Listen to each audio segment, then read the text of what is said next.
Buongiorno, benvenuti, buongiorno, benvenuti a Focus TG, lunedì 17 luglio, puntualissimi a mezzogiorno, staremo insieme fino alle 13:30, il nostro appuntamento così per raccontarvi l'attualità, per uscire dallo studio, andare a sentire i nostri colleghi che si trovano un po' in giro, sparsi nel Veneto per raccogliere quello che sta succedendo nonostante il caldo, e quindi un grazie in anticipo ai nostri colleghi proprio anche per insomma, la difficoltà a volte di lavorare perché magari ci si trova in luoghi all'aperto, al sole, sembra una stupidaggine, ma insomma non è sempre così facile, quindi grazie a loro, grazie a chi sta davanti alla telecamera, ma anche forse soprattutto a volte grazie a chi sta dietro alla telecamera, perché è un lavoro insostituibile. Allora, fino alle 13:30, dicevo, insieme con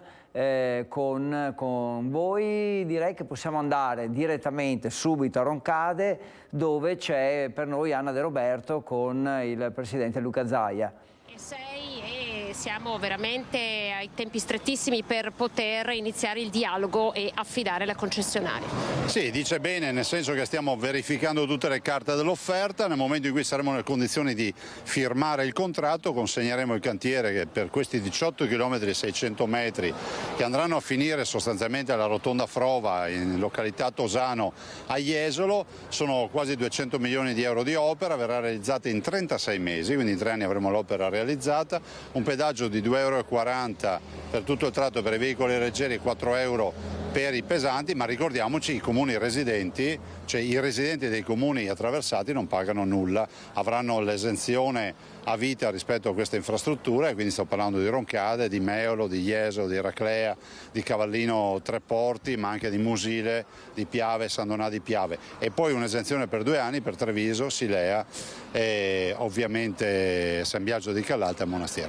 Questo per dire che comunque è un itinerario che dovrebbe portare più sicurezza stradale, più gestione del traffico verso le nostre spiagge, ma anche lì dalla rotonda Frova di Jesolo pensare poi a una nuova infrastruttura per arrivare al Cavallino, e quindi evitare che questo imbuto resti. Appunto, che è il nodo, poi di fatto quell'imbuto è sempre stato il nodo. Allora oggi l'inaugurazione, tra l'altro lei si è complimentato anche con chi ha lavorato, perché è stata veramente realizzata in tempi record, e questo è un nodo, lei l'ha chiamato un tratto buio.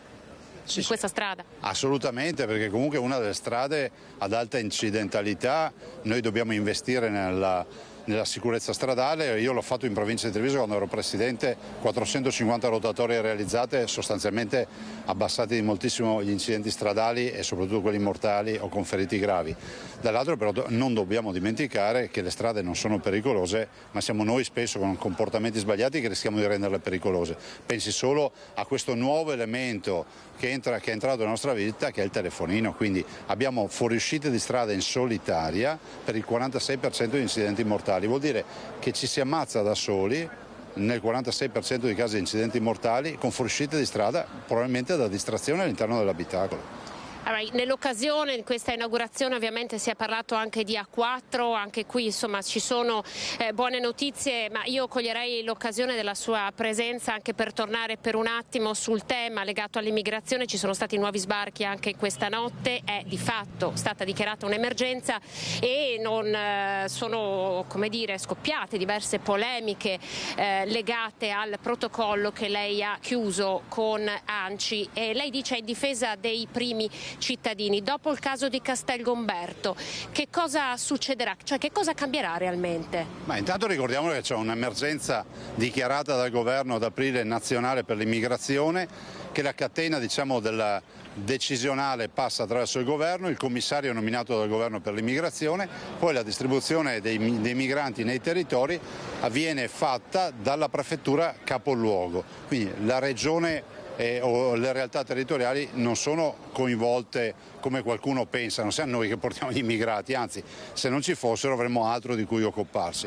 Detto questo, la situazione è insostenibile e tutta l'Africa in Italia non ci può stare, quindi non possiamo pensare che l'accoglienza all'ennesima potenza risolve il problema, perché comunque stiamo dando anche un messaggio di totale facilità, perché nel momento in cui tu arrivi sulle coste italiane hai in parte risolto il tuo problema, o quantomeno la parte grossa del problema. Dall'altro voglio ricordare che su 100 migranti che arrivano, 40 si danno la fuga subito, i 60 che restano, metà non hanno titolo per avere il riconoscimento del status di profugo o di protezione, quindi fondamentalmente su 100, 60 non hanno titolo di venire qui. Però voglio dire una cosa, oggi ne abbiamo 7.800 già ospitati in Veneto. Cosa dice questo protocollo, che è il primo livello nazionale concordato dal Ministero? Abbiamo chiesto di poter dar vita a una cabina di regia in maniera tale da non subire il processo, ma di tentare di governarlo, visto e considerato che se ci arrivano qui qualcuno deve occuparsi di questo. Tanto è vero che questa cabina di regia prevede la presenza dell'ANCI, dell'Associazione Nazionale Comuni Italiani, e della Regione. Tutto qua, il resto delle polemiche sono polemiche fatte ad arte per far casino. Quindi lei, Stefani, l'ha sentito? Sì, ma l'ho sentito e condivido la posizione su quello che è caduto nei comuni del Vicentino, ma che non c'entra niente la Regione. Quello è un rapporto con le prefetture. Noi invece diciamo proprio perché i comuni non restino fuori da questo, non perché devono portarsi a casa migranti, ma perché non restino fuori da questo, non abbiano sorprese. Questa cabina di regia a me sembra, secondo logica, che funzioni. Guardi, è un po' come con il Covid. Quando io decisi di chiudere di fare i tamponi a tutti, di chiudere il Carnevale di Venezia, eccetera, tutti gridavano allo scandalo, perché dicevano ma è una banalità, è una banale influenza. Dopodiché tutti con la paura chiusi in casa. Questa è la verità. Bisognerebbe anche cercare di guardare un po' più in là dalla punta del naso. Grazie, Prego. grazie al Presidente Luca Zaia. Allora noi qui, la vedete alle mie spalle, questa è la rotonda che è stata inaugurata, evidentemente alla presenza di ANAS, poi ci sono diversi sindaci, c'è anche l'assessore al turismo Federico Caner e l'assessore alle infrastrutture Elisa De Berti. Tanta soddisfazione ovviamente, e questa è una delle tante opere attese per il territorio della Marca Trevigiana per rendere più sicura la via del mare da Vaglio di Roncade. Allora io restituisco la linea. Grazie Anna De Roberto, grazie al Presidente Zaia. Da Roncade dunque infrastrutture importanti, l'ha detto anche Anna, questa rotatoria che dovrebbe migliorare tutta la situazione traffico e anche fare un po' da prevenzione per gli incidenti. Abbiamo sentito Zaia parlare anche di immigrazione, ne parleremo ancora in Focus TG, ma ne parleremo un po' in tutti i nostri telegiornali nel corso della giornata e fino a stasera. E allora, fatta questa prima diretta, vi ricordo che staremo insieme fino alle 13:30. Adesso andiamo a Padova perché ovviamente a Padova si parla ancora di quello che è successo venerdì pomeriggio con la sparatoria alla Sacra Famiglia, che è un quartiere della città, dove un carabiniere, cioè il bilancio di un carabiniere ferito, di una persona morta e di un carabiniere che ha sparato a questa persona. Andiamo a sentire da Valentina Visentin un po' qual è la situazione, quali sono le condizioni del carabiniere ferito e poi anche cosa succederà da un punto di vista delle indagini, probabilmente una perizia balistica per capire la traiettoria, i proiettili, quanti sono andati a segno, e anche per fare l'autopsia, eseguire l'autopsia sul corpo del 55enne, mi pare, albanese, che non c'è più. Dovrebbe essere disposta nei prossimi giorni, molto probabilmente già in giornata, l'autopsia sul corpo di Hagi Kollaku, il 55enne albanese rimasto ucciso venerdì pomeriggio in vicolo Castelfidardo a Padova dai colpi di pistola esplosi da un carabiniere per salvare la vita al collega che era appena stato investito dall'auto dello stalker che venerdì pomeriggio era tornato a tormentare l'ex moglie. Verrà sicuramente disposta anche una perizia ballistica per ricostruire tutte le fasi di quel pomeriggio di violenza esploso in un tranquillo quartiere della città. Da che punto ha sparato il militare, quanti colpi, le traiettorie, elementi chiave per il fascicolo di indagine aperto dal pubblico ministero Marco Brusegan. L'indagine per eccesso colposo di legittima difesa al momento non ci sono iscritti nel registro degli indagati. Si tratta di una procedura ordinaria per poter approfondire tutti gli aspetti della vicenda. Nel frattempo restano stazionarie le condizioni del 37enne carabiniere del nucleo radiomobile di Padova, rimasto gravemente ferito dopo essere stato investito dal 55enne albanese che ha ingranato la marcia, schiacciando il militare intervenuto dopo la chiamata dell'ex moglie dell'uomo, preoccupata per la presenza dell'ex marito violento su cui pendeva anche un ammonimento del questore. Nella notte tra venerdì e sabato il carabiniere è stato sottoposto ad un delicato e lunghissimo intervento alle gambe ed è tuttora ricoverato in rianimazione. La prognosi resta riservata. Venerdì pomeriggio il 55enne albanese, dopo averlo investito, lo stava anche per colpire con un coltello. Non Nonostante il dolore lancinante, il carabiniere ha avuto la forza di urlare "spara, spara" al collega, che poi ha fatto fuoco colpendo mortalmente lo stalker.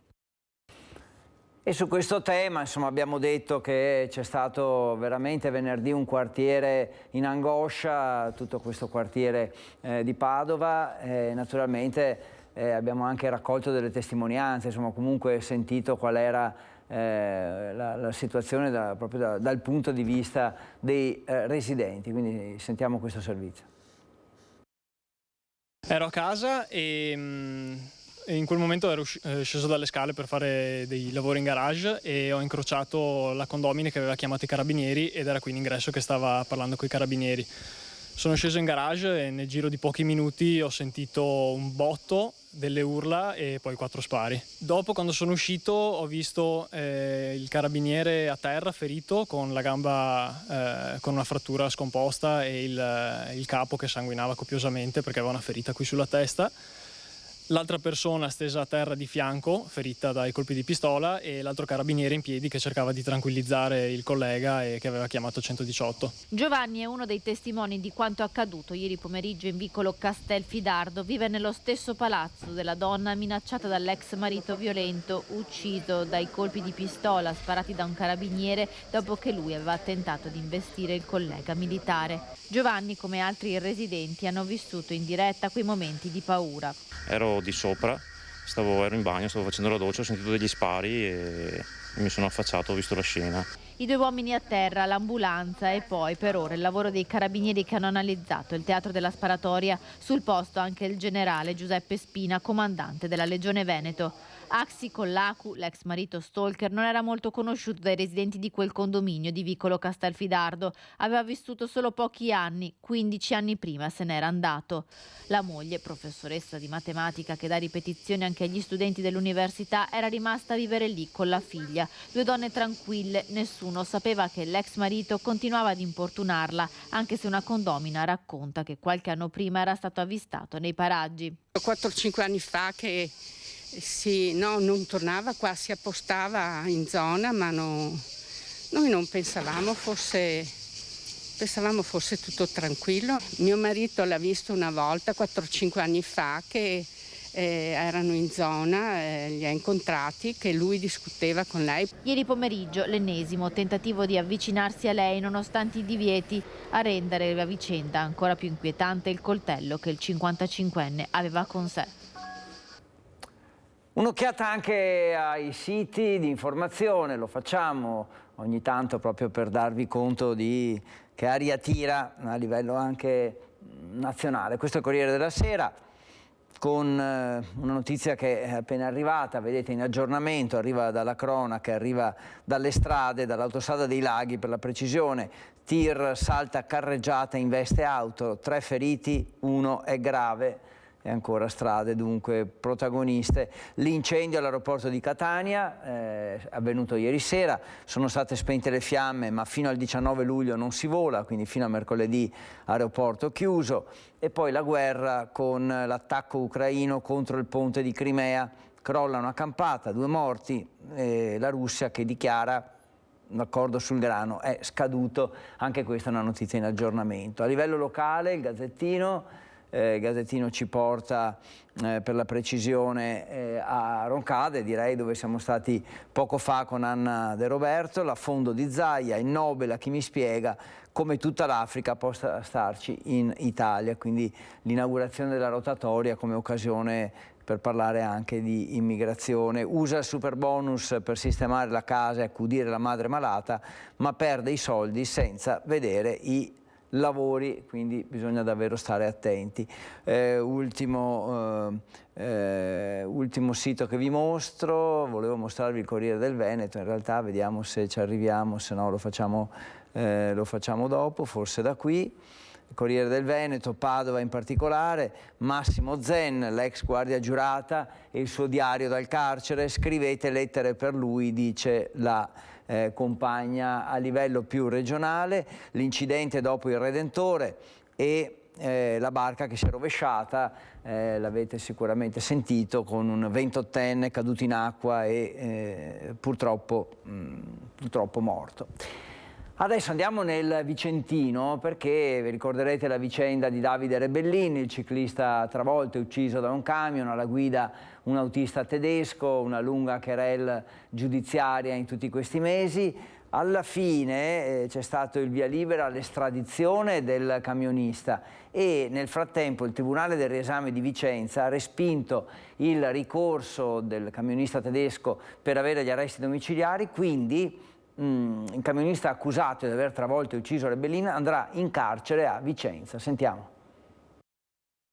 Wolfgang Rieck, il camionista tedesco accusato di aver travolto e ucciso l'ex campione di ciclismo Davide Rebellin nel novembre scorso a Montebello Vicentino, quando sarà estradato in Italia finirà nel carcere San Pio X di Vicenza. Il Tribunale del Riesame di Venezia ha respinto il ricorso presentato dall'avvocato dell'indagato, che ne chiedeva gli arresti domiciliari una volta arrivato in Italia. Dopo questa decisione l'autista sarà probabilmente estradato già la settimana prossima. Parliamo ancora di migranti perché c'è insomma questa polemica, soprattutto che arriva dal fronte della Lega, sui migranti da distribuire sui territori. Insomma, alla fine è quello, in che modo, come, quanti, eccetera. Scende in campo anche Confapi Padova, che si schiera apertamente per il modello di integrazione diffusa nei vari comuni che favorisce meglio, questo dicono appunto da Confapi, anche l'integrazione lavorativa.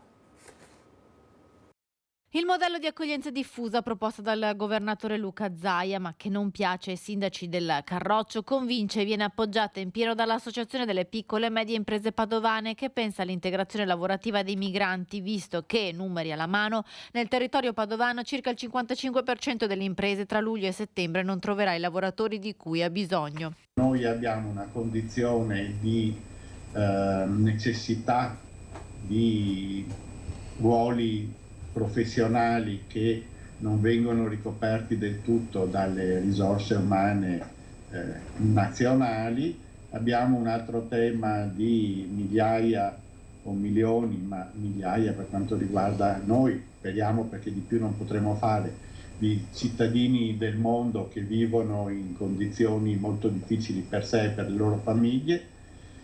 E quindi dobbiamo immaginare un modo per gestire ciò che comunque avviene, perché le migrazioni ci sono sempre state e ci saranno sempre. La soluzione, spiega il presidente di Confapi, deve essere dunque pragmatica e percorribile, in grado di garantire una pianificazione attenta e in prossimità con il mondo dell'industria, che necessita costantemente di nuovi lavoratori. L'approccio giusto è quello di dire che queste persone devono arrivare in Italia, perché questo è un bene per l'Italia, per loro, per la loro dignità e anche per la struttura economica di questa nazione che, come vediamo dalle statistiche, perde cittadini ogni anno. È questa dunque la posizione di Confapi, come avete sentito, sulla situazione dei migranti, ma usciamo subito, quindi molto bene quando si esce velocemente dallo studio. Qui stiamo poco e andiamo a vedere quello che succede sul nostro territorio. Andiamo a Favaro Veneto, dove c'è collegata per noi Ilaria Marchiori in diretta, perché con i suoi ospiti ci racconta di una situazione veramente particolare che si sta vivendo a Favaro Veneto, con tante persone scomparse in un periodo di tempo davvero breve. Insomma, una comunità colpita continuamente da lutti. Ilaria, cosa succede? Sì, buongiorno Federico, buongiorno ai nostri telespettatori. Proprio come hai detto tu, in meno di un mese, in circa 20 giorni, la comunità di Favaro Veneto è stata colpita davvero da un lutto dietro l'altro. Il primo, quello di Cattelan, un escursionista che ha perso la vita cadendo mentre si arrampicava su una parete da roccia, e l'ultimo, un altro escursionista, in realtà che sarebbe stato colpito da un infarto mentre faceva jogging. Si tratta di Andrea Basso di 55 anni, anche lui di Favaro Veneto. Questo dopo la tragedia immane che ha colpito invece la famiglia Potente, la famiglia Antoniello, le tre vittime dell'incidente a Santo Stefano di Cadore, i cui funerali si sono svolti venerdì. Si pensava che potesse essersi chiusa questa brutta pagina di lutti qui a Favaro Veneto, invece non sono passati nemmeno 2 giorni che c'è stato un altro lutto. Qui insieme a me c'è il presidente della municipalità di Favaro Veneto, Marco Bellato. Lei conosceva anche Andrea Basso. Buongiorno, sì, conoscevo anche Andrea Basso, era un mio amico, lo trovavo spesso quando andavo a correre, ci trovavamo qui in via Cacolombara, che è la via che collega Favaro a Desi, dove c'è rimasta un po' di campagna, oppure al Bosco di Mestre, e lui era una persona molto simpatica, un mio amico. Tutti gli volevamo bene ed era appassionato, si teneva in forma, era un uomo molto in forma, andava a correre, faceva ginnastica e quindi vorrei esprimere... Quindi una persona anche allenata. Sì, sicuramente era allenato. E vorrei esprimere le mie condoglianze prima personali ma poi anche a nome della comunità di Favaro Veneto alla moglie Loredana, al figlio e a tutti i suoi familiari. Loredana anche è una persona molto cara come lo era Andrea e sono notizie che lasciano veramente senza parole, siamo sconvolti. Sembrava che fosse passato questo periodo difficilissimo, tragico, drammatico a Favaro Veneto, dove abbiamo pianto prima Stefano Cattellan, poi Maria Grazia, Marco e Mattia, e ieri apprendiamo... Poi c'era stata anche un'insegnante che in realtà viveva a Carpenedo ma ha lavorato a Favaro a lungo. C'era stata un'insegnante, Patrizia Vianello, che per 20 anni aveva insegnato alla nostra scuola Volpi, dove anche lì gli alunni la piangono, è caduta in montagna purtroppo. E sì, ma anche nell'ultimo caso qui sono delle tragedie che non hanno una spiegazione, perché Andrea è una persona allenata, non vai a pensare che un giorno ci parli, il giorno dopo non c'è più. Sono notizie che sinceramente fanno male all'animo, perché poi bisogna trovare anche delle motivazioni per cercare di andare avanti e di continuare a vivere nonostante tutto. È che sinceramente qui sembra che ci sia una tragedia continua, quindi sinceramente è difficile trovare anche le parole. Cioè, già la morte è una tragedia intrinseca in se stessa, quando viene a mancare qualcuno che conosci ti fa ancora più male e trovare delle motivazioni, delle ragioni per andare avanti è complicato. Adesso abbiamo parlato con i parroci, evidentemente, anche se fosse il caso di fare una messa per cercare di allontanare il più possibile queste tragedie, almeno a livello morale, ma anche cercare di alienare la tragedia da noi stessi attraverso delle parole di speranza, di conforto. Come diceva anche l'assessore comunale di Venezia Renato Boraso, che ha di Favaro una sorta di benedizione proprio per tutta la comunità. Sicuramente è una benedizione per tutta la comunità, ma anche in questi momenti dove è difficile trovare dei perché ci si appella alla fede, e quindi alla fede e alla speranza. La speranza è vero che nessuno se la può togliere, però avere delle parole di conforto e di speranza e di fiducia da parte dei nostri parroci, che sono delle persone che sono molto vicine al territorio, soprattutto Don Giuseppe Simoni, come ha dimostrato nella predica del funerale di venerdì scorso, probabilmente ci aiuta un attimo anche a trovare delle ragioni per guardare un attimo con positività al futuro, perché sinceramente adesso mi spiace anche dirlo, ma è anche complicato. Cioè, oggi ci sei, domani non ci sei, non ci sono delle certezze. È vero che non c'è niente di certo, ma insomma speriamo che finisca questo periodo. Insomma, dispiace per tutti quelli che vengono a mancare, però soprattutto quando vengono a mancare delle persone della nostra comunità di Favaro Veneto, dove siamo 25.000 persone, ci conosciamo tutti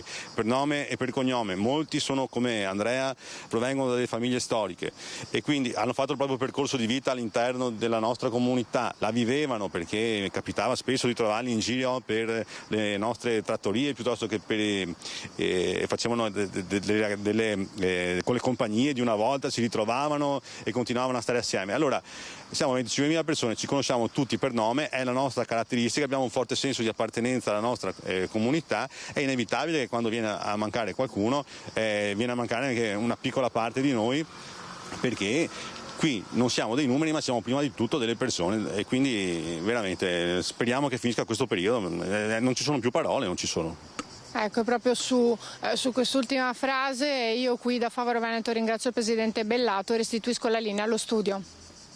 Grazie mille Ilaria, grazie a te e al tuo ospite, buon lavoro, veramente periodo drammatico per Favaro Veneto, ci uniamo anche nella preghiera, insomma, nella speranza che possa finire. 12:24, ecco l'orario preciso, lunedì 17 luglio, stiamo vedendo quello che è successo nelle ultime ore a Nord-Est, grazie ai servizi dei nostri colleghi delle varie redazioni di Media Nord-Est, e adesso direi che possiamo continuare, insomma, a parlare di attualità. Quello ovviamente è sempre molto importante. L'attualità ci porta anche a un fine settimana sulle strade, per fortuna non tragico nel caso specifico della Val Brenta, quindi andiamo sopra Bassano, ma ci porta ad un fine settimana carico di code, di difficoltà, di traffico proprio lungo la Val Brenta. Tanti turisti, cittadini che hanno cominciato con le vacanze, quindi a spostarsi molto di più. Insomma, sono stati 2 o 3 giorni complicati. Andiamo un po' a fare il riassunto della situazione grazie alla nostra redazione di Bassano. Neanche il tempo di arrivare al primo vero esodo stagionale e già la Val Sugana si trasforma in una trappola per migliaia di auto. Il fine settimana di metà luglio è partito con rallentamenti e colonne che hanno imprigionato ancora una volta i paesi della Val Brenta. E come sempre l'epicentro di questa situazione, che ormai si ripete puntualmente ogni anno, è il semaforo di Carpanè, dove fin dal primo mattino si sono creati lunghi serpentoni di auto conditi da qualche camion ancora in transito sull'arteria. Il tutto si innesta sulle difficoltà andate in scena a giugno con i lavori sulla statale e il collo di bottiglia rappresentato dalla deviazione obbligatoria sul ponte di Campolongo. Se queste sono le premesse estive, ci si chiede cosa accadrà nei giorni da bollino nero quando si verificherà l'esodo estivo vero e proprio. Per rispondere a questa domanda basta andare alla ricerca di qualche immagine d'archivio degli anni passati. Pare proprio infatti che la faccenda non cambierà di una virgola, anzi probabilmente peggiorerà. E sono in molti a chiedersi che fine abbiano fatto i buoni propositi dei tanti tavoli di lavoro creati negli ultimi mesi per studiare una diversa viabilità per la statale Valsugana, sia a sud di Bassano, con il nodo di Rosà tutto da risolvere, sia a nord della città con la Val Brenta presa d'assedio dalle ondate di vacanzieri in partenza e in arrivo, il traffico di collegamento con il Trentino e quello verso il Bellunese. Delle tante promesse degli ultimi anni non resta che una fila di auto, tir e corriere ad abbrustolirsi sotto il sole di questa estate torrida. Ci spostiamo, ma non di molto, perché rimaniamo sempre in zona, nel Vicentino, sull'altopiano per la precisione. C'è stato un tavolo per la sicurezza nei giorni scorsi, alla fine della scorsa settimana, nel quale si è parlato del costo e quindi della pericolosità di questa strada, dell'importanza degli autovelox che sono stati trasformati però proprio in questa riunione in tutor, quindi non più la singola velocità del singolo apparecchio, ma la velocità media tra un apparecchio e l'altro, un po' come avviene in autostrada. Allora questo tavolo sulla sicurezza verrà convocato a breve. Nel frattempo arrivano le domande dei sindaci. I sindaci chiedono: ma le multe che sono già state elevate ai residenti dell'altopiano che fine faranno? Vediamo un po' il servizio.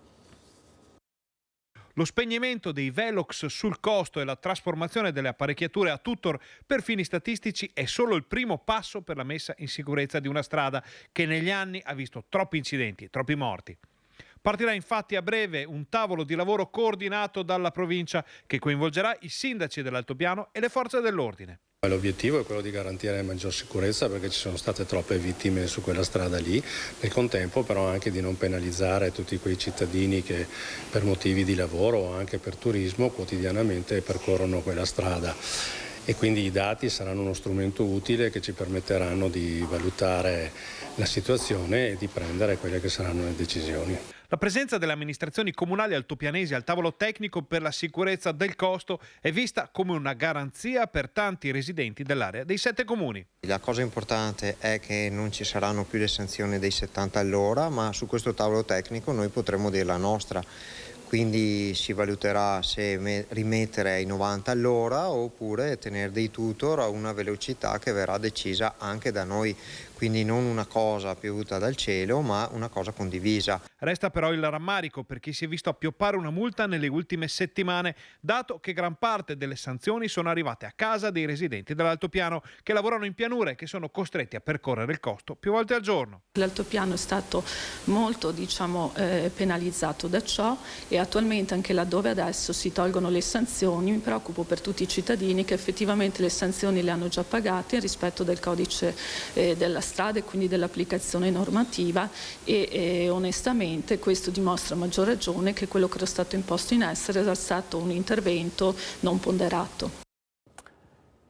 Eccoci qui, tornati in studio. Tra poco andiamo a Belluno perché c'è una notizia che riguarda un impianto, una funivia in particolare molto conosciuta di Cortina. Prima però, già che stiamo parlando di strade, di macchine, purtroppo anche di incidenti, ci occupiamo di nuovo dell'incidente. Tra l'altro ero andato io sul posto venerdì con un'auto che insomma ha finito la sua corsa dentro un bar, sfondando la vetrata meglio, del bar, fermandosi proprio a pochi centimetri dal bancone. Per fortuna nessun ferito. Alex Giuliano è tornato al bar per capire quando riprenderà a lavorare e un po' lo stato d'animo di chi ha davvero preso tanta paura venerdì.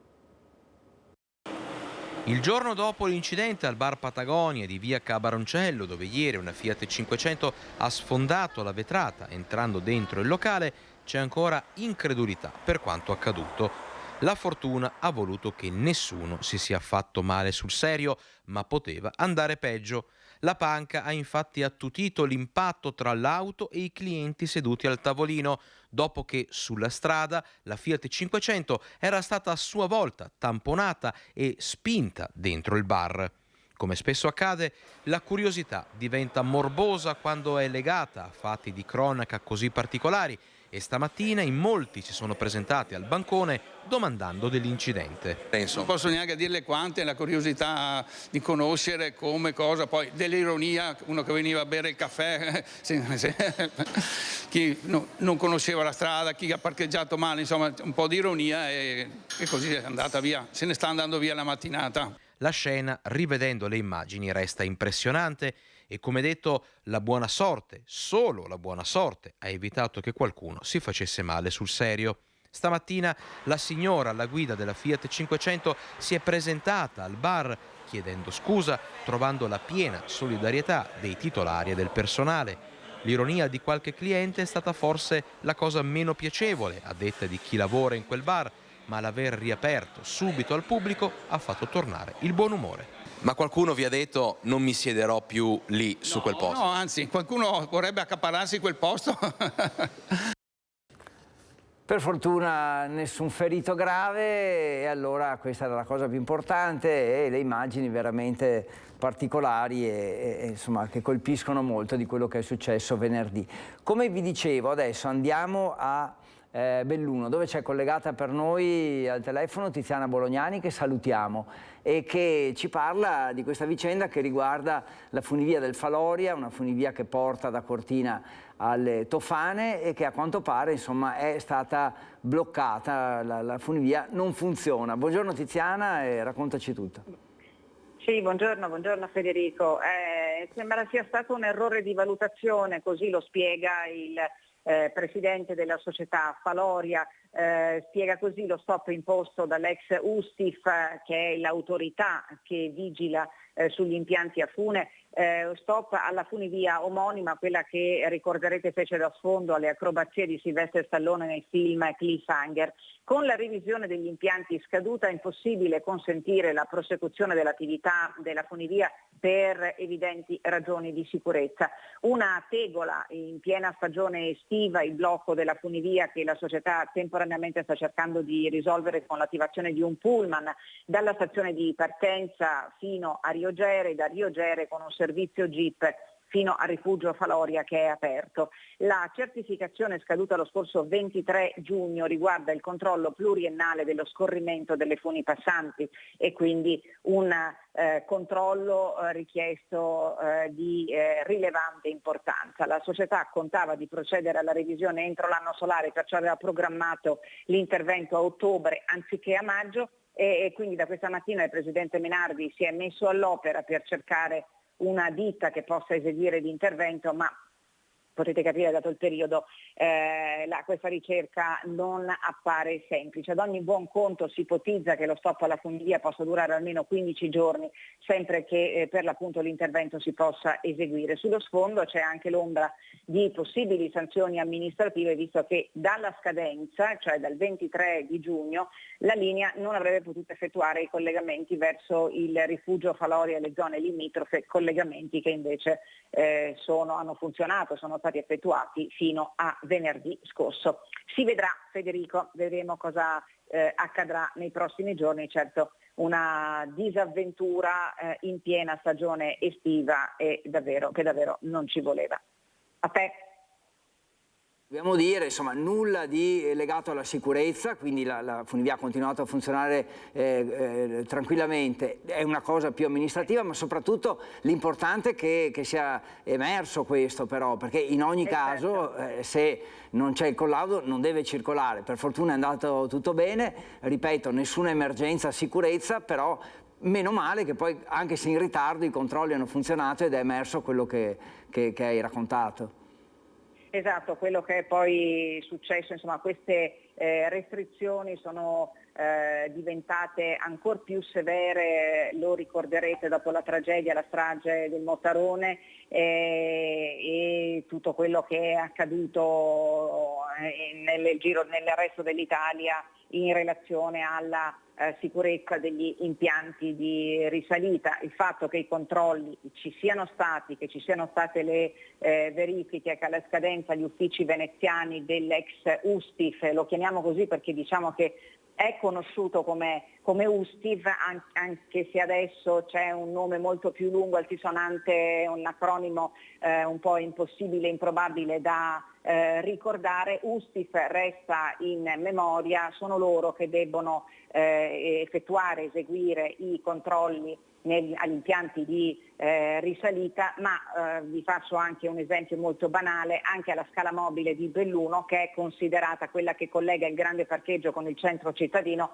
perché è considerata per l'altezza, per il dislivello, un impianto di risalita. Ecco, controlli di sicurezza sempre e comunque, sicurezza in questo caso garantita per tutti e a tutti, ed è un bene, insomma, che anche in questo caso le verifiche abbiano fatto il loro dovere, abbiano funzionato. Ci sarà da aspettare, naturalmente gli amministratori della società Funivia Faloria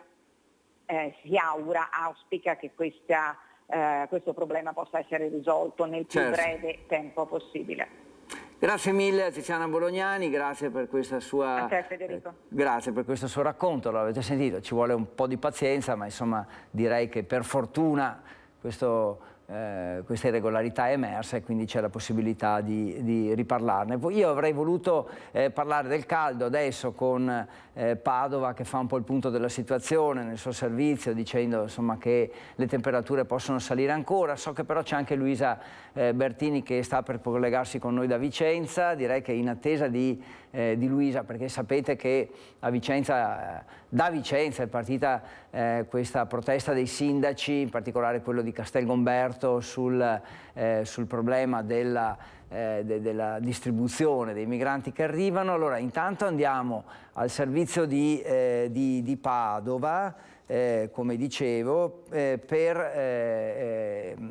parlare del caldo, il caldo di quest'estate. A Roma si potrebbero toccare, anzi forse si sono anche superati i 40 gradi, insomma morsa del caldo che colpisce un po' tutto il nostro nord-est, Padova compresa.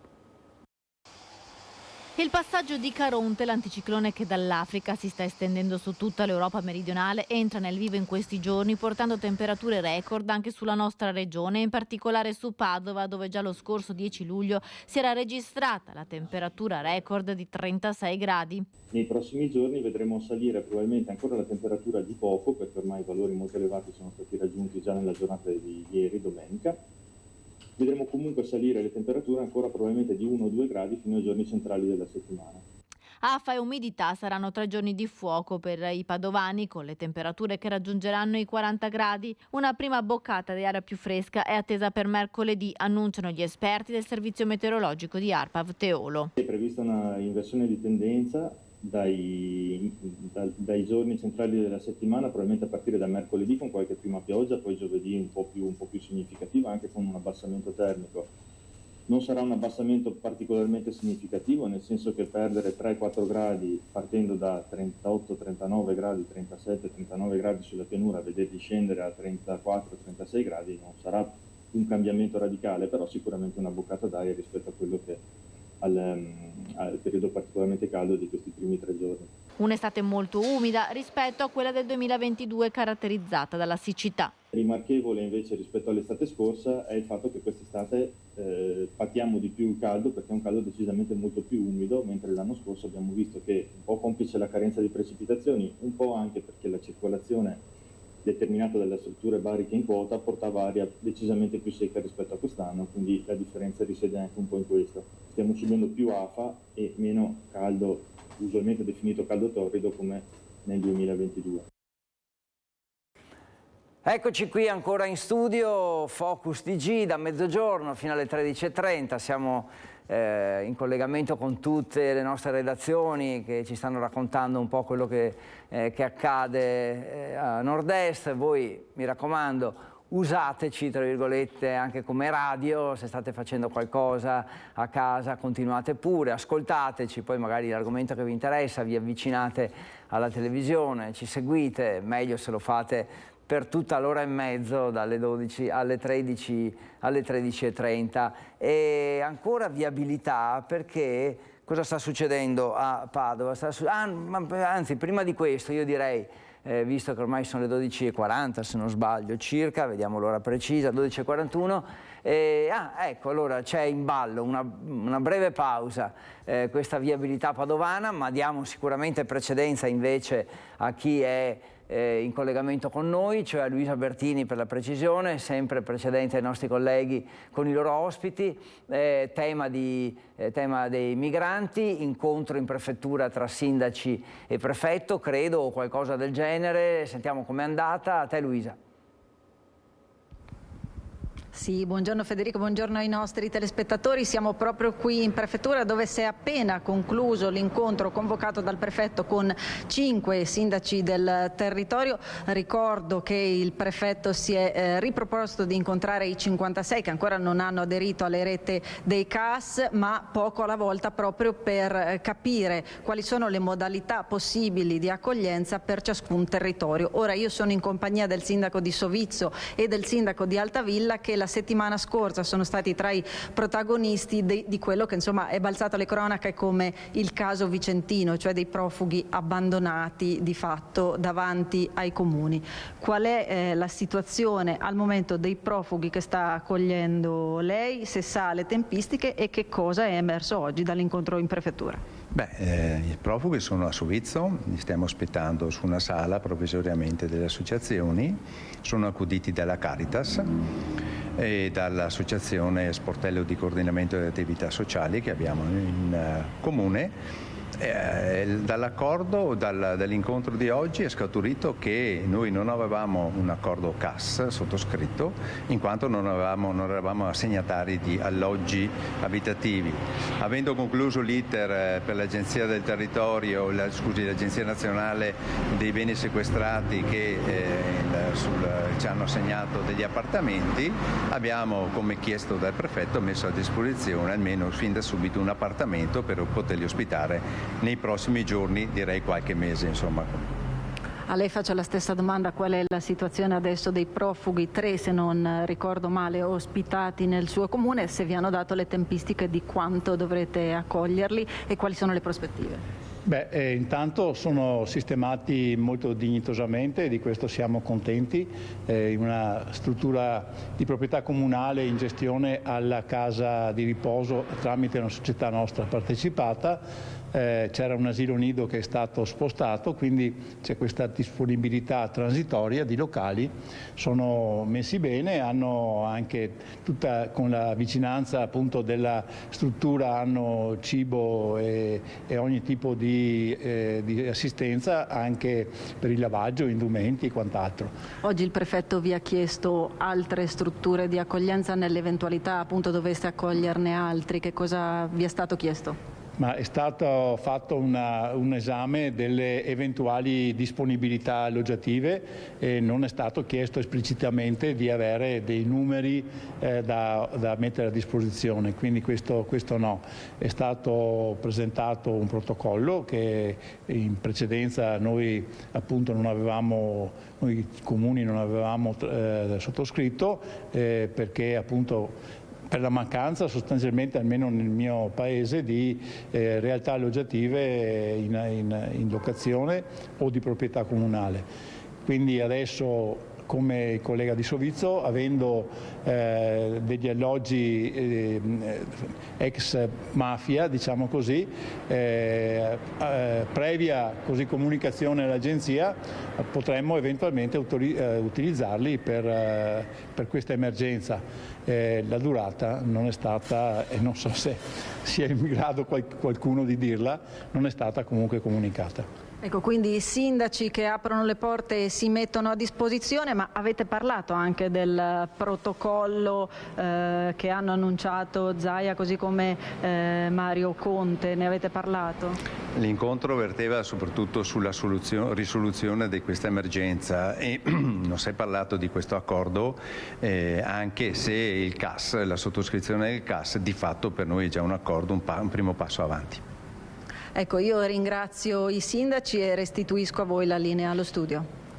Grazie Luisa Bertini, grazie a te, ringrazio anche gli ospiti ovviamente, i sindaci sempre in prima fila, sempre impegnati sul territorio a risolvere le emergenze, perché insomma anche questa è un'emergenza abbastanza evidente. Ecco.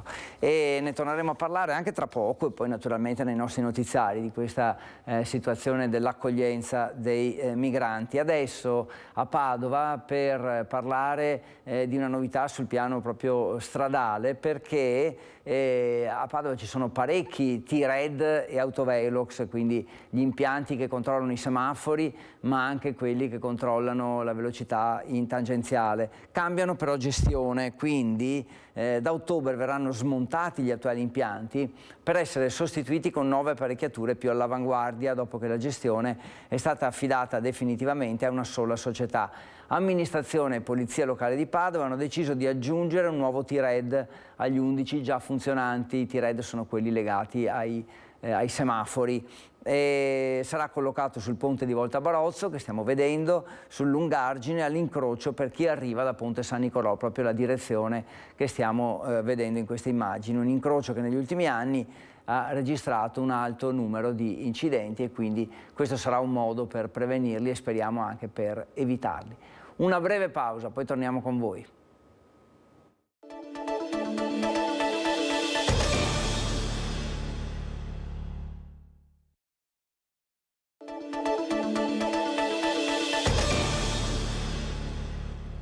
(12:48) lunedì 17 luglio, insieme da mezzogiorno, staremo insieme fino alle 13:30 e stiamo vedendo quello che sta accadendo a nord-est grazie ai collegamenti, le nostre puntate all'esterna, in esterna con i nostri colleghi. Fra poco andremo a Padova, prima però andiamo a Treviso perché per parlare di lavoro e di spesa sanitaria abbiamo interpellato la CGIL. La spesa sanitaria di lavoratori e pensionati infatti continua a crescere. 2 giorni fa la protesta organizzata dalla CGIL che annuncia continueremo la mobilitazione finché non avremo risposte. Vediamo. La spesa sanitaria è cresciuta del 6% per i lavoratori, del 4% per i pensionati. È il primo risultato che balza all'occhio dalla campagna fiscale del CAF CGIL del Veneto, che fino ad oggi ha elaborato l'81% delle pratiche. La media di spesa sanitaria è di 1.223 euro per un pensionato, 1.145 euro per lavoratore. Stiamo parlando di oltre 249 milioni di euro complessivi per chi si rivolge al CAF CGIL del Veneto, 12 milioni in più rispetto al 2021. In provincia di Treviso sono diventati 165 i centri di medicina privata in questi ultimi 10 anni, con un giro d'affari di circa 150 milioni. Cosa sta a dimostrare questa tendenza? Che ne dicano i politici, che ne dica il governo, che ne dica Zaia, che ne dicano i soloni, ecco, che studiano il sistema sanitario nazionale, che stiamo andando verso la privatizzazione della sanità. Il diritto alla salute, aggiunge il segretario dei pensionati della CGIL trevigiana, è sancito dalla Costituzione. I cittadini però devono sapere che c'è una legge in Italia che ci dice che se il Servizio Sanitario Nazionale non riesce a darti l'appuntamento e a curarti come è previsto dalla richiesta medica, tu puoi rivolgerti anche alla sanità privata con le spese accollate al Servizio Sanitario Nazionale. Questo è il facsimile della raccomandata diffusa oggi dal sindacato, attraverso la quale si può chiedere rimborso per una prestazione privata ove il sistema sanitario non fosse in grado di erogarla nei tempi previsti della prescrizione. Nei reparti chi lavora chiede personale adeguato e una nuova riorganizzazione. Ci sono liste d'attesa abbastanza lunghe e vengono gestite con delle attività aggiuntive, quindi vuol dire che il personale, per senso di etico, volontario, eccetera, viene richiamato dai servizi per svolgere quelle attività che nell'ordinario non possono essere svolte perché siamo in pochi. E la situazione del lavoro l'hanno affrontata anche a Venezia con un flash mob. Sapete, quegli incontri pubblici, ci si trova in strada senza, diciamo, che si capisca prima, quindi una sorta di stop all'attività che si sta svolgendo in quel momento, e la protesta che prende forma in questo caso per il salario minimo a 10 euro all'ora, a tutela soprattutto dei cosiddetti lavoratori fantasma. Dicevamo, è successo a Venezia, vediamo. Mai più lavoro nero, non esisto, ma ci sono. Questo è lo slogan con cui l'Unione Popolare sta dando corso a Venezia, come in altre città italiane ad alta densità turistica, a questo flash mob. Un flash mob per chiedere un salario minimo di 10 euro l'ora. La protesta davanti alla stazione dei treni Santa Lucia di Venezia per dire basta ai lavoratori fantasma. Da qui è partita in contemporanea anche la raccolta firme per una proposta di legge. E sappiamo che nelle città turistiche abbiamo un livello di sfruttamento molto alto delle lavoratrici e dei lavoratori, e quindi questa proposta di legge va proprio a inserirsi in una condizione di sfruttamento molto alto di questi lavoratori e di queste lavoratrici. A Venezia, città notoriamente dall'impronta economica legata al turismo, i lavoratori fantasma sfruttati con contratti capestri e finte partite IVA, secondo gli autori del flash mob,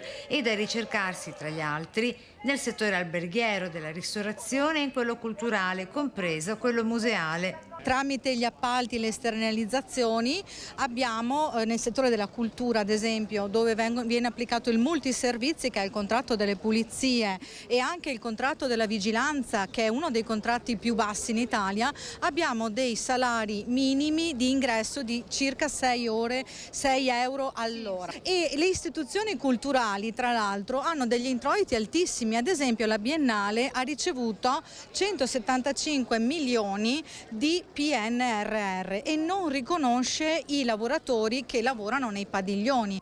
Proposta di legge di iniziativa popolare e promossa con Unione Popolare anche da Potere al Popolo e Rifondazione Comunista. Ma da dove si andrebbero ad attingere i fondi necessari? Con un meccanismo di recupero sull'aumento dei prezzi. Una volta c'era la scala mobile è stata erroneamente abolita, aumentano i prezzi e non aumentano i salari.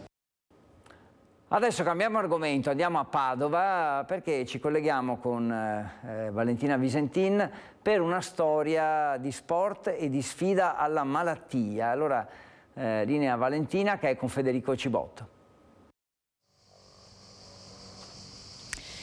Sì, buongiorno da Padova, oggi per raccontare una storia di rinascita, una storia di grandi imprese.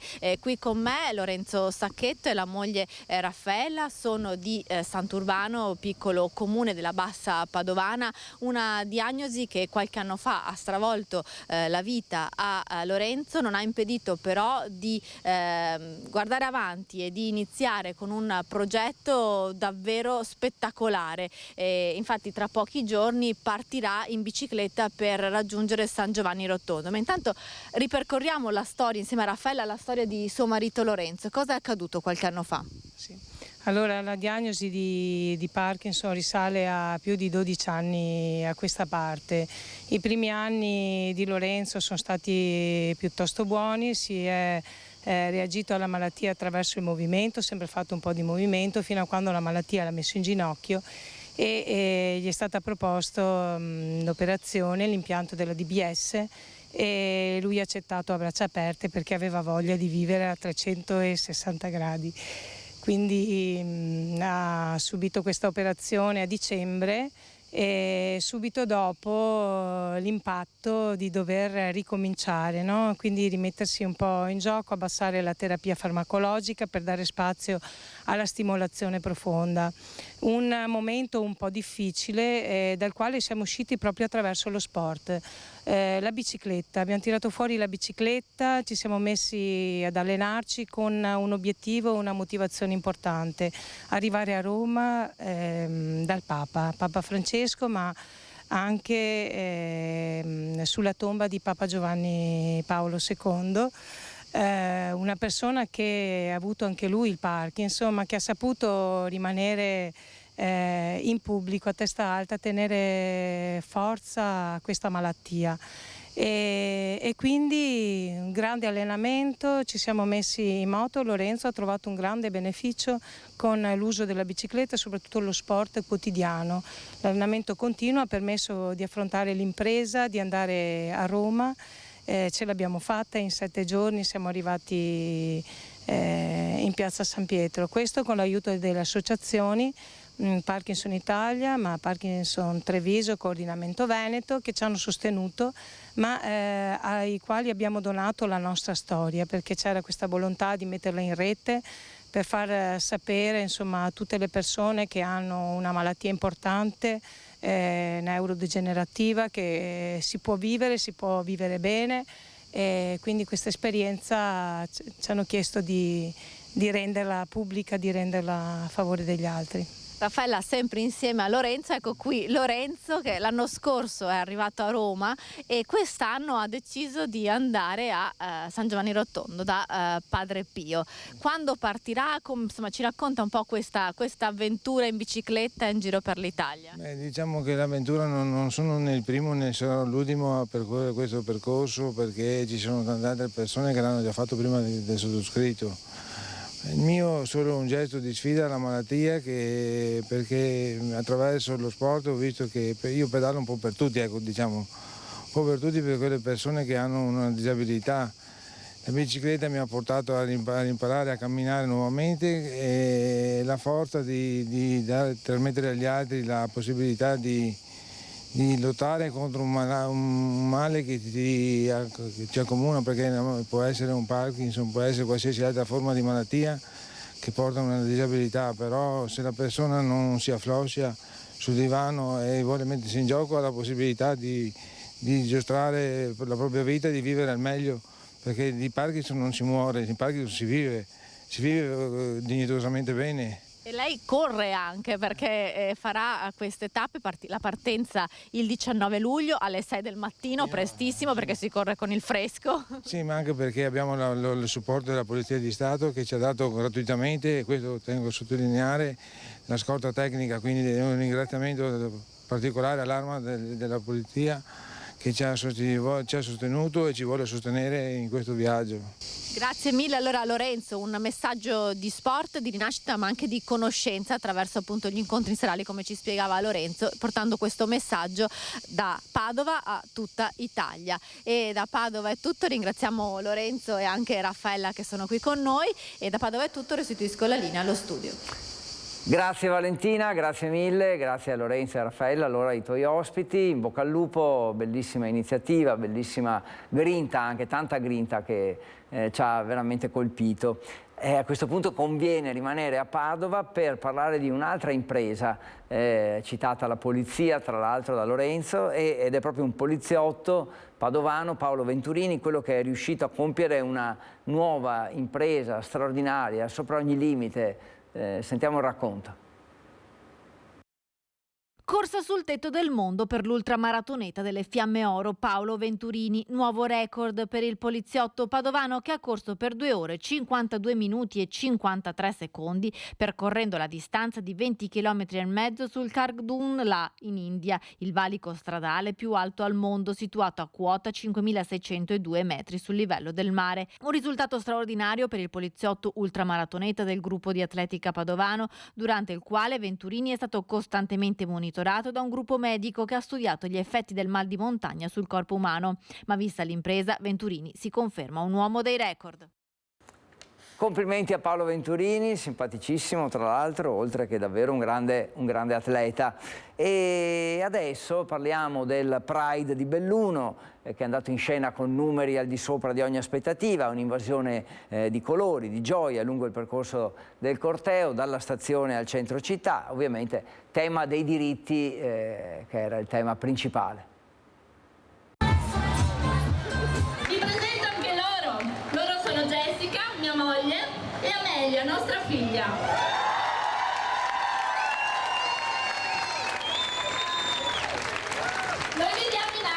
E siamo in Austria, una famiglia riconosciuta come tutte le altre. Quella di Sara e di sua moglie Jessica è la storia di una famiglia omogenitoriale che da mesi lotta per chiedere la registrazione a Belluno della loro piccola Amelia di 11 mesi.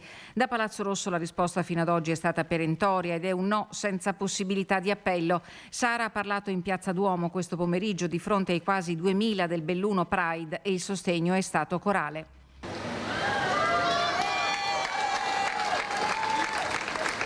La partenza alle 15 dal piazzale della stazione, dove si è capito subito che i numeri della manifestazione sarebbero andati oltre le previsioni. Tutti i tentativi che sono stati fatti di delegittimazione, di sminuire questa manifestazione, di darci poca importanza, i cavilli burocratici o meno che si sono trovati non reggono e non hanno forza di fronte alla volontà delle persone di scendere in piazza alla luce del sole a rivendicare i loro diritti e a dire una cosa molto semplice: nessuno deve essere discriminato per chi ama o chi è. E manifestazioni come questa servono proprio questo, cioè a sensibilizzare le persone sui diritti di ognuno di noi e fare in modo che alcuni episodi che purtroppo in passato, anche nel presente, si sono consumati non si ripetano. Una giornata come dovrebbe essere qualunque giornata dell'anno, cioè una giornata in cui normalmente rivendichiamo dei diritti che ci devono essere, apriamo una discussione proprio sull'attuazione di questi diritti, sul renderli effettivi quando sappiamo che oggi non lo sono. Ma io credo che tutti quanti noi nella nostra vita, per un motivo o per un altro, ci siamo sentiti a volte messi da parte, non capiti, incompresi e a volte anche magari discriminati. Quindi dovremmo fare anche un pensiero su di questo ed essere accoglienti nei confronti delle persone ed ascoltare. Prima tappa davanti al Tribunale di Belluno, poi il corteo colorato ha attraversato le vie del centro cittadino chiuso al traffico, regolato dalla polizia locale e sorvegliato dagli agenti della questura. Condivido gli obiettivi e le finalità del manifesto del Pride, anche perché questo per creare una società più equa, più inclusiva. Ora di farla finita di fare distinzione tra diritti sociali e diritti civili. I diritti sono diritti e bisogna lottare per determinarli. Andiamo a Bassano adesso, grazie a Tiziana Bolognani per il suo servizio sul Pride, temi sempre attuali, interessanti. Dicevo, andiamo a Bassano per parlare del Bassano Calcio, perché si cambia presidente, lasciano Serradura e Carletto, ma non si escludono altri addii. Sentiamo cosa sta succedendo. Cambio al timone per il Bassano Calcio. Massimo Tolfo non è più il presidente del club giallorosso. Al suo posto subentra il 78enne Francesco Baggio. Assieme a lui opererà nelle vesti di direttore generale Renato Favero, padovano di Campo San Piero, 77 anni. Ma attenzione, questo cambio al vertice ha già fatto cadere alcune tessere importanti, un effetto domino che rischia di non fermarsi qui. Parliamo di Renato Serradura, che con l'addio di Tolfo lascia il progetto Bassano, dopo esserne stato uno dei fautori proprio assieme all'ormai ex presidente. Via Serradura e via anche Stelio Carletto. Dunque, che cosa resta del maxi progetto di fusione, diventato poi maxi progetto di polo sportivo tra Bassano, Cartigliano ed Eurocassola? Di certo non resta nulla dell'Eurocassola e nemmeno l'ossatura cartiglianese sarebbe così solida e inamovibile come viene pubblicamente affermato. Non sono da escludersi altri addii di personaggi arrivati da via Lungobrenta. Non parliamo solo di dirigenti, ma anche di calciatori. E allora situazione in fermento a Bassano, al Bassano Calcio, come ci ha raccontato Alex Giuliano. Torniamo alla cronaca, perché insomma c'è veramente un fatto grave, increscioso, che è accaduto a Monselice, dove all'interno di un parco c'è stata un'aggressione, un ragazzo di 15 anni accoltellato e ferito, che resta ricoverato in prognosi riservata e che comunque è una vicenda che ha ovviamente dato il via a una serie di indagini da parte dei carabinieri per ricostruire l'accaduto. Vediamo. Sarebbero già stati identificati tra i ragazzi che sabato nel tardo pomeriggio al Parco della Rocca di Monselice hanno accoltellato un 15enne di Ospedaletto Euganeo e avrebbero ferito al volto anche l'amico che era con lui. Si tratta di 3 ragazzi di origine nordafricane. Intanto il minorenne ferito dai 6 fendenti al torace e alle gambe è ancora ricoverato a Padova. Non è in pericolo di vita, ma la prognosi resta riservata. I carabinieri hanno acquisito le immagini delle telecamere di videosorveglianza del Parco di Monselice. Gli aggressori dovrebbero essere tutti minorenni, così come i 2 ragazzi aggrediti. Ancora sconosciuti i motivi che hanno portato alla rissa violenta esplosa intorno alle 17:30 di sabato pomeriggio vicino al bar della Casetta in uso all'Auser e quindi sotto gli occhi di molti testimoni. Si parla di una spedizione punitiva per un regolamento di conti, forse dovuto ad alcune cessioni di hashish, ma i genitori del ragazzo ferito dalle coltellate escludono che il figlio possa far uso di stupefacenti e parlano di altri bersagli o di una lite per altri motivi, come hanno detto al sindaco di Ospedaletto Euganeo. Il figlio, quello che appunto si è trovato in questa situazione, mi ha detto non fuma, non beve, non ci sono mai stati motivi per cui mi dovessi preoccupare e ha detto non so come mai si è trovato in questa situazione che non avrei mai immaginato, perché non c'erano motivi particolari. Ecco, questo è il quanto. Dopodiché cosa posso dire? Posso dire che da un punto di vista generale, purtroppo i figli di quell'età lì che chiamiamo l'adolescenza, o comunque dai 12 anni fino alla maggiore età, è un periodo molto critico e vivono in una società che secondo me è pericolosa e che quindi le compagnie, le amicizie, un po' tutto si fanno trascinare in contesti molto più pericolosi di quello che credono, senza avere, diciamo, un'esperienza a monte di capire dove sta il pericolo. Eh sì, fa discutere davvero questa vicenda accaduta a Monselice, l'attività dei carabinieri, importante sicuramente per ricostruire l'accaduto, però importante anche da un punto di vista sociale, ecco, capire che cosa è successo e come si può rimediare. Adesso ci fermiamo, una brevissima pausa, poi torniamo ancora con voi con Focus.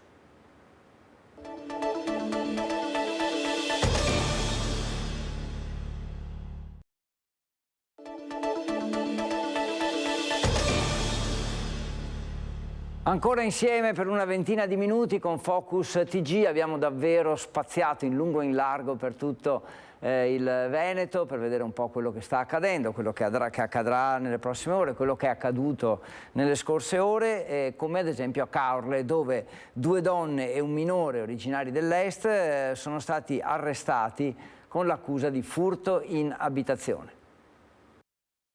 I carabinieri di Caorle hanno arrestato 2 donne, di cui una in gravidanza, e un minore, tutti dell'Est Europa, ritenuti responsabili di furti in appartamento avvenuti nelle ultime settimane.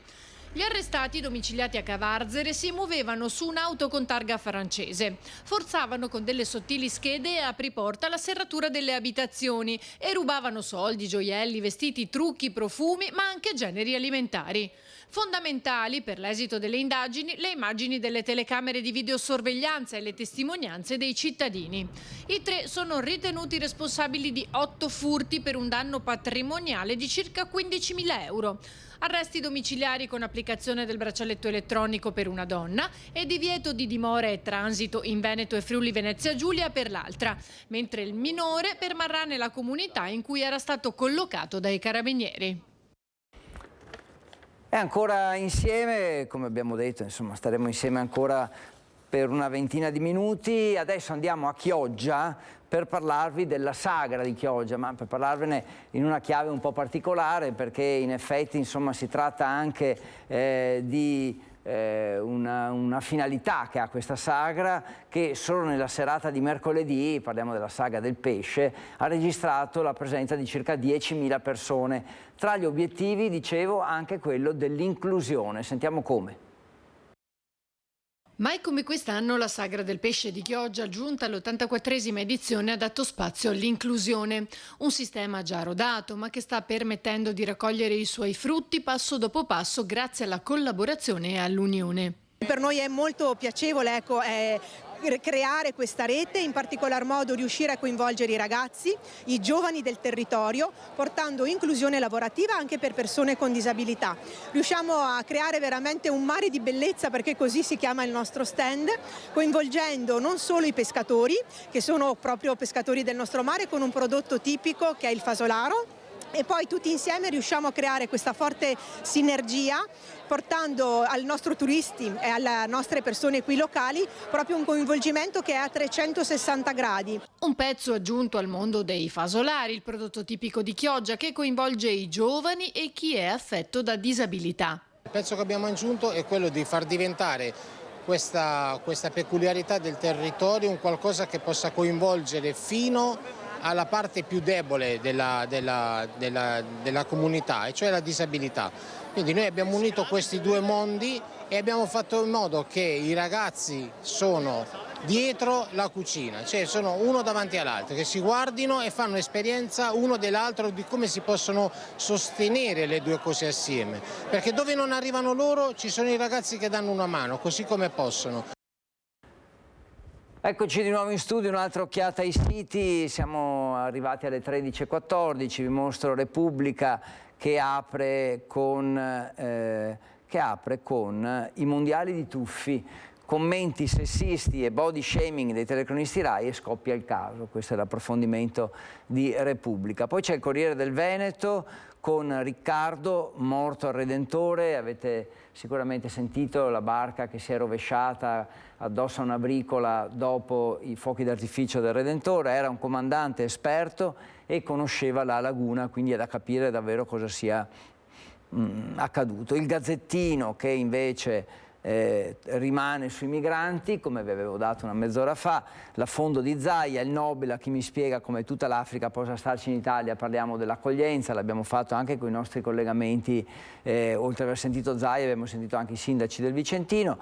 E il Corriere della Sera che ha ancora in aggiornamento questa notizia del tir che ha assaltato la carreggiata, ha investito un'auto lungo l'autostrada dei Laghi che è rimasta bloccata, 3 feriti, 1 grave. Adesso andiamo a Bassano per parlare di attualità. Insomma, una delle notizie di cui si discute di più a Bassano è il caso San Lazzaro, l'affare Baxi Pengo che approderà anche in Consiglio Comunale, tensione alle stelle, è una necessità di questo periodo, quello dell'azienda Baxi, di avere una sorta di trasformazione dell'azienda, e si inserisce il possibile accordo con un privato. Sentiamo. È partito il conto alla rovescia per il doppio passaggio istituzionale del protocollo che segnerà, qualsiasi sia la conclusione, il futuro di Bassano. Sulla carta ci sono le richieste di Baxi e Pengo per liberare l'ex IAR per l'ampliamento della multinazionale e per la costruzione in San Lazzaro di un nuovo sito dell'azienda bassanese.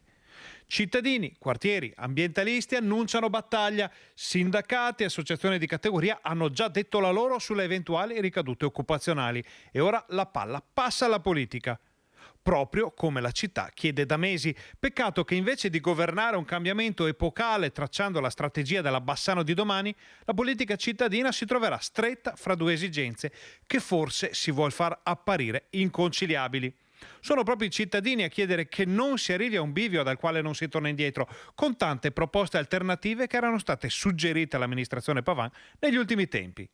Ora invece i consiglieri comunali saranno chiamati a decidere su un orientamento che porterà a una conta il cui esito al momento non è affatto scontato. E non è tutto, perché qualcuno nell'assemblea cittadina è andato giustamente a ripescare nel voluminoso faldone che riguarda la vicenda di San Lazzaro un documento ufficiale protocollato in municipio addirittura a ottobre. Eccolo questo documento, si tratta del no della conferenza di servizi preliminare rifilato al progetto presentato da Pengo per il nuovo sito di San Lazzaro tramite il cosiddetto SUAP. Nel diniego, cui pare non avesse fatto seguito alcuna azione da parte di Pengo, vengono sottolineate criticità e pareri negativi da parte degli enti che fanno parte della conferenza. E pare anche che non ci sia un nuovo progetto agli atti. Insomma, tra corsi e ricorsi, ultimatum e conteggi, tensioni e interessi, la matassa si ingarbuglia sempre di più. Ma per vedere come andrà a finire basterà solo un po' di pazienza, a meno che questa non diventi l'ennesima telenovela in salsa bassanese, della quale si conosce l'inizio, ma non la fine.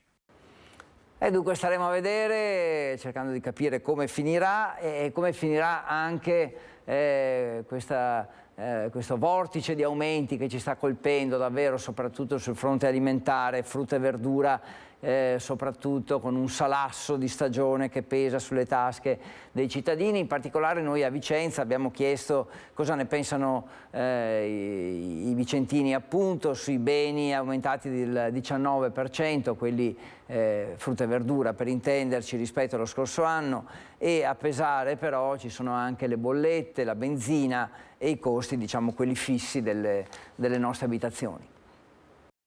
Il melone, le ciliegie, quest'anno erano inabbordabili le ciliegie, inabbordabili. Quanto al chilo? 10 euro. Mamma mia, sono tanti soldi 10 euro. Una famiglia di 3-4 persone cosa vuole che sia un chilo di ciliegie? Conviene mangiare pane e latte? È aumentato anche il latte? È aumentato anche il latte e anche il pane, tutto è aumentato, tutta la vita è aumentata. Data la stagione, di solito i prezzi calano di frutta e verdura, invece sono cresciuti. Sulla verdura principalmente ho trovato di incari. Di quanto? Insomma, adesso il percentuale no, però alcune cose anche un 25% ho trovato. E cosa si fa? Se ne comprano meno, si rivolge su altri prodotti? No, cerco ne comprano meno, però insomma sono abituato a mangiare frutta, per cui è una cosa un po' difficile. Anguria, melone, ciliegie, un salasso per le tasche dei vicentini, per non parlare della verdura di stagione che, stando alle rilevazioni dell'Ufficio Statistica Comunale, pesa sul carrello con l'aumento dei prodotti vegetali del 2,7% rispetto al mese precedente, a fronte di una variazione del più 18,9% da un anno all'altro. Un 20, forse anche qualcosa in più. E quali tipologie di frutta e verdura? Ciliegie, melanzane, cioè, quelle stagionali, diciamo di stagione, insomma.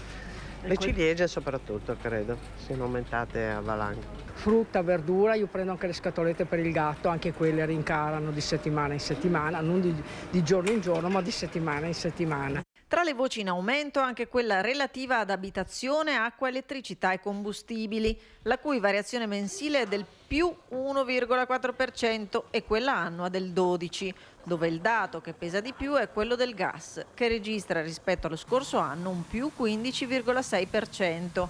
Ma non solo. Anche la voce servizi ricettivi e ristorazione non riserva belle sorprese in vista delle ferie, facendo registrare una variazione annua del più 6,8%, in cui l'aumento maggiore è quello di ristoranti e bar.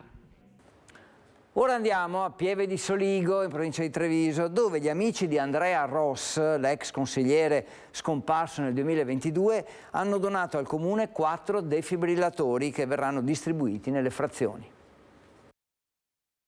Andrea era un ragazzo straordinario, amava questa città profondamente. Gli amici di Andrea Ross, a poco meno di un anno dalla sua dolorosa scomparsa, hanno deciso di ricordarlo donando al comune di Pieve di Soligo 4 defibrillatori. 4 defibrillatori con teche in memoria di Andrea per l'impegno civico che Andrea aveva promosso per la sua città.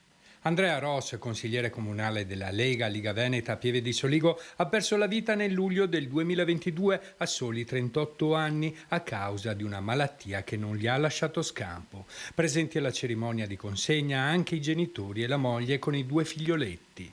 Andrea era molto conosciuto e stimato per il suo impegno politico, come ricorda il cugino e deputato della Lega Gianangelo Boff.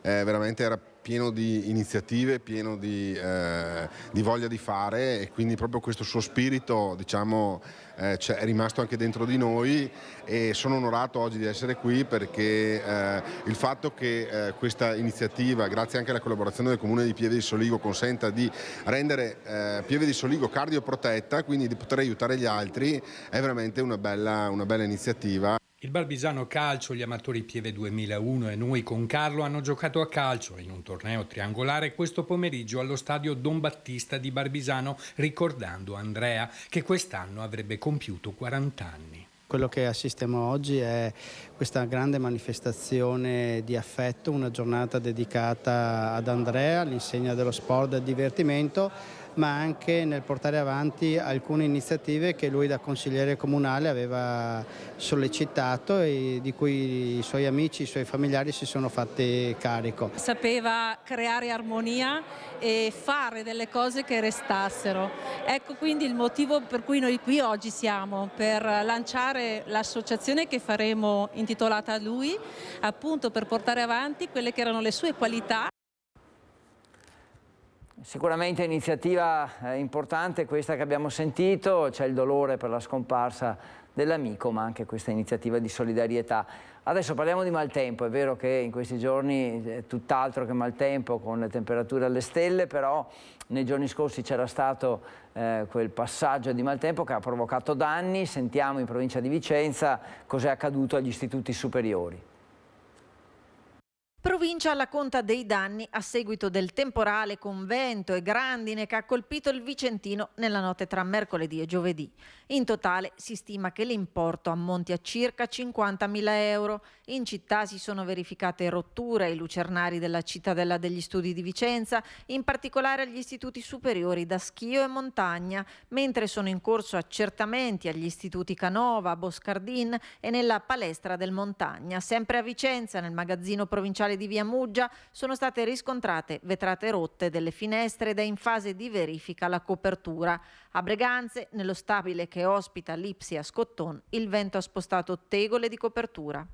Importante e significativi danni che anche gli immobili della provincia hanno avuto, circa una 50-60 mila euro su quelli che sono gli istituti superiori da noi in qualche modo gestiti, quindi lo Scotton di Breganze, in particolare danneggiamenti alle coperture e ai lucernari, Cittadella degli Studi, Istituto da Schio e altri istituti, tra cui anche la sede della Protezione Civile stessa in Via Muggia a Vicenza, quindi danni significativi che hanno interessato anche la provincia di Vicenza. Penso però in questo momento sia più importante sicuramente essere vicino alle numerose persone che hanno visto la loro casa danneggiata e che hanno visto il lavoro di tantissimi anni in pochi secondi distrutto. È in corso inoltre la verifica degli impianti fotovoltaici negli edifici dove sono presenti e si attendono segnalazioni anche da altre parti della provincia. Torniamo a parlare di profughi, abbiamo parlato di questo in apertura di Focus TG con il collegamento con Vicenza, con Luisa Bertini che ci aveva un po' raccontato dell'incontro in prefettura tra i sindaci e il prefetto, ma anche proprio Focus ha iniziato oggi a farvi compagnia con il commento di Luca Zaia, quindi una vicenda che scusate, tra l'altro è molto politica, quindi sale anche la tensione politica su questa vicenda. Sentiamo un po' appunto i commenti politici. Un fatto importante di un sindaco che si è reso partecipe di una serie di problematiche che riguardano gli altri sindaci e in maniera molto coraggiosa l'ha presa a petto in prima persona. La Lega sostiene la provocazione del sindaco di Castelgomberto. Il suo comune non ha spazi appropriati per l'accoglienza e quindi aveva annunciato che avrebbe portato in prefettura i migranti che gli erano stati assegnati. Poi però Davide Dorantani non ha più avuto bisogno di mettere in pratica le sue intenzioni perché proprio la prefettura ha mandato un furgone per riprendere i 3 profughi, 3 ragazzi arrivati dall'Africa. Dobbiamo partire dal presupposto che dobbiamo fare il bene di questi ragazzi, ma lo dobbiamo fare seriamente, non in maniera demagogica. Il caso politico però è esploso martedì scorso quando gruppetti di profughi sono stati lasciati davanti ai municipi di Altavilla, di Sovizzo, di Cornedo Vicentino e di Gambellara, oltre che di Castelgomberto. E allora che il fronte dei sindaci è insorto contro un sistema dell'accoglienza che rischia di andare in tilt. Abbiamo un'urgenza contingente, risolvere questi problemi immediati. L'altra urgenza è quella di risolvere il problema dell'immigrazione. Non possiamo non fare riferimento all'Europa. Noi dobbiamo chiedere all'Europa un aiuto. In questo momento c'è il nostro governo che sta lavorando, però senza l'aiuto dell'Europa non andiamo da nessuna parte. Per evitare il caos servono regole certe e soprattutto condivise. Sono 4.000 i migranti attesi in Veneto durante quest'estate. Per questo sarà fondamentale il protocollo che a breve verrà firmato da Regione Veneto, dalle prefetture e da ANCI Veneto, l'Associazione Nazionale dei Comuni.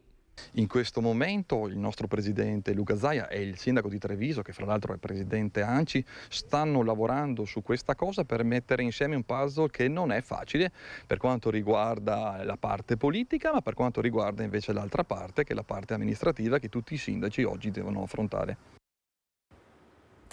Ancora insieme con Focus TG abbiamo parlato di migranti, la posizione della Lega, adesso qualcosa di più, diciamo, leggero, ovvero lo sport, una cosa che riguarda tutti noi e che in particolare con questo benessere psicofisico che è in primo piano ha visto al centro la 15ª edizione Ragazze nel pallone. Nei giorni scorsi si è tenuta a Padova, al Parco Raciti. Sentiamo com'è andata. La psicologia integrata nello sport agisce come un amplificatore di benessere e può migliorare le performance degli atleti, dimostrando il principio che il corpo e la mente lavorano assieme. Lo hanno ribadito gli esperti dell'Ordine delle Psicologhe e degli Psicologi del Veneto che hanno partecipato alla 15ª edizione di Ragazze nel pallone, il più importante festival di sport femminile in Europa che si è svolto al Parco Raciti a Padova nei giorni scorsi. La parte mentale in una performance è fondamentale. Basti pensare che ha un'importanza almeno del 50%. Molti, cioè quasi tutti pensiamo che basta allenarsi, quindi preparare il fisico, no?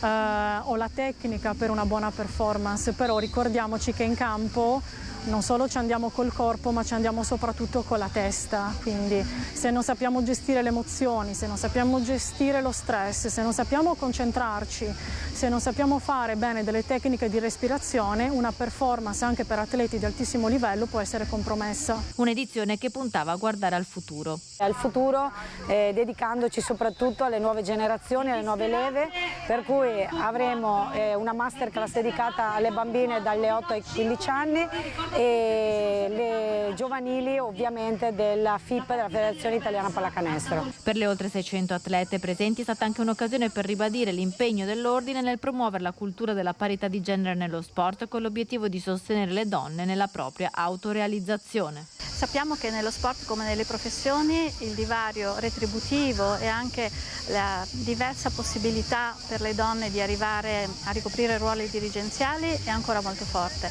Per questo come Ordine e anche all'interno della consulta degli psicologi dello sport abbiamo deciso di essere presenti in questa manifestazione che ha prima di tutto come suo valore fondamentale la parità di carriere e di retribuzione tra uomini e donne. Grazie e complimenti a chi stava facendo questo lavoro prezioso per aiutare i nostri giovani. Siamo arrivati proprio alla fine di Focus TG, grazie per essere stati con noi, vi lascio a tutta la programmazione ovviamente di Rete Veneta, poi ci rivediamo con i notiziari e intanto vi ringrazio e vi auguro un buon pomeriggio, un buon pranzo per chi deve ancora mangiare. Arrivederci.